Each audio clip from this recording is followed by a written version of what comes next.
Okay everyone, welcome back to NQIS Steve. In front of us here is this new product that I bought off Banggood just recently. It is the Eachine Pro 58 dual diversity receiver with an OLED screen. Okay, so I've plugged it in and you can see that it fits in there quite good. We'll just get some power on it. There we go. So there's some power come on it. It's come onto the channel that I had my quad plugged into. My quad transmitting on, I should say. Okay, so to go into the menus here.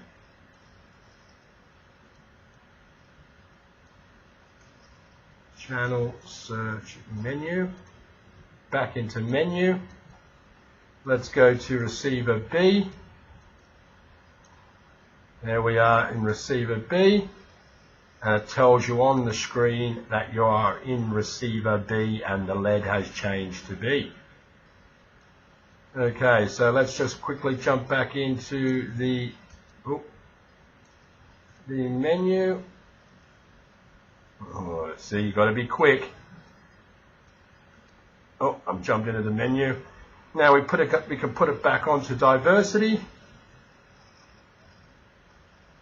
Now she says diversity and it's on B at the moment. Well, I have nothing plugged in, so we'll believe it that it's on B.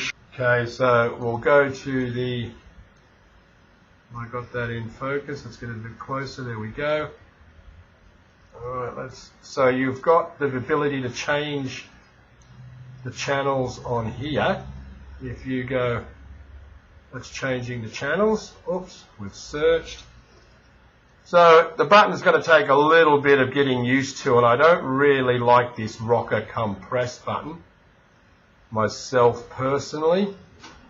Alright, so that should be able to change those, and it is. Once again, it jumps out. So let's change to E. Jumps out. Okay, so let's go back in. Let's go back in. Hang on a second. If we go to the, oh, you got to press the move thing, R5, and then it has a search. You can see it searching through the bands there. Didn't find anything, of course. Press again into menu. Now in menu you have whether it's on receiver A, receiver B, diversity. There's a little beep as you press the button that it beeps, and exit. Now it doesn't jump out of this screen. You can leave it there as long as you like before she jumps out.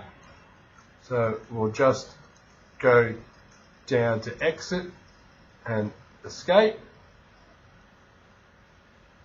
Okay, so there is a quick look at the buttons and the functions. We might just do, okay, so if I just pull down on the wheel, it's changing the channel within the band. If I pull up on the wheel, it just goes in the one direction and changes the actual band. So I'm usually on B2. So I would now go down, and that's where I would be. Okay, so I think we should put some antennas on this and go for a flight. God, it's quite warm. Why is it so warm? Okay, well I'm going to cut that little review that we were looking at, the Eachine diversity module, short, because I wasn't liking how hot it was actually getting with inside Fat Sharks. It is only supposed to be drawing around 1200 milliamps, which is basically twice as much as what the Fat Sharks should be using. But nobody else reported a problem with that when they first got it. I have just quickly jumped onto RC Groups to have a quick read about it to see if anyone's brought up the fact of temperature. Nobody has brought up that fact that it's getting quite hot, but they have brought to attention the fact that it's not jumping off antenna B. Once you set it to diversity, it seems to favour, very badly favour, antenna B. Almost to the fact where it is not switching over at all. Now, I haven't tested any of that yet. I'm only going by a couple of guys on RC Groups who have actually bought it and tested it themselves. I am going to do a thorough testing of it, and I'm also going to do a milliamp check on it, put my meter on it, and see how much it's actually drawing, because it's getting quite warm. So I might build a quick test rig to do all this with, and I'll make a more in-depth video on this, because it did seem to be a nice cheap alternative for a diversity receiver for your Fat Sharks, for people who are on a tight budget.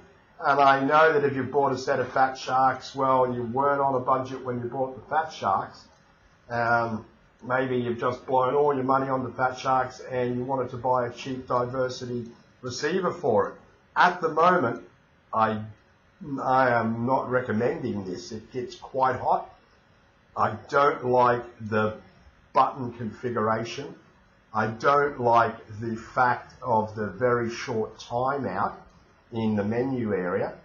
And reading an RC Groups, it doesn't look like we can flash it. Apparently it's non-flashable. And if that's the case, well, we won't be able to get any firmware updates for it.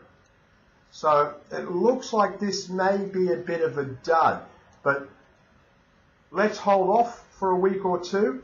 I'm going to do a little bit more testing, and I'll get back to you with what I really think. But at the moment, I would just hold off purchasing this.